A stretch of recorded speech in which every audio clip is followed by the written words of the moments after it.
Every day about 440 people die in Australia. We've lost around 2 days, less than 2 days of additional deaths from COVID in Australia. But we probably have lost a couple of weeks of additional deaths, at least from other causes caused by lockdowns. And these, by the way, those additional deaths, I'm objecting. I'm calling them a crime against humanity, and I'm going to fight them. I'm calling it public health terrorism. It is no less than public health terrorism. And there's a big difference between the death caused by a virus and the death caused by a policymaker. You know, when we do any public policy, we are expecting to save lives. We're not expecting to take more lives, but the lockdowns are actually taking lives. Extra testing has not reduced your mortality. It is also very problematic, but it's caused hysteria. People are just hysterical now. They just cannot think. They've just lost their ability to use their reason. So I think the whole concept here was the most unscientific way to deal with the pandemic. Neil Ferguson and also, by the way, the Melbourne University modelers were wrong, and they better take responsibility. And the problem of this whole business is that the groupthink that occurs in governments, where we are not allowed to actually look at those models and offer the government alternative advice. If the government shuts its mind and shuts its eyes and says, I'm not going to use all my, how many, 5,000 or 10,000 bureaucrats that they have, all these public servants, they say, I'm not going to use all of them, but I'll just use some university's model and I will just believe in that.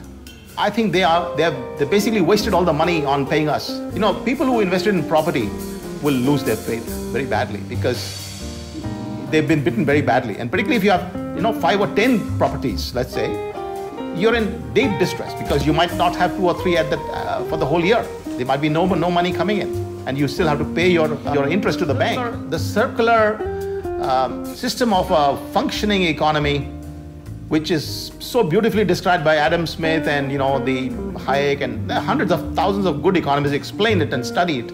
That's been broken at a number of spots. The economy has been actively attacked by bad policies. These are communist policies. Thou shalt do this, and so on. Communism never works. Do not agree with these kind of laws. And what I've done here, Albert, is after getting out, a couple of people from the Liberal Party contacted me recently. I'm not obviously going to take names, but these guys were, telling me about the need for to fight down land rules and so on. And my point is, hey guys, are you aware that your own leaders aren't actually saying much against these laws? But we need a movement. We need an Australian movement all across Australia to stop these emergency powers. I want any politician who issues an order by which a single additional suicide takes place, or a single additional cancer death takes place. I want that politician behind bars. Welcome to Frank Talk. I'm Albert Dadon. Today my guest is Sanjeev Sablok. You need to hear his views. They're not very common in today's Victoria. This man has paid with his own job for the right to speak to you. So join us on YouTube.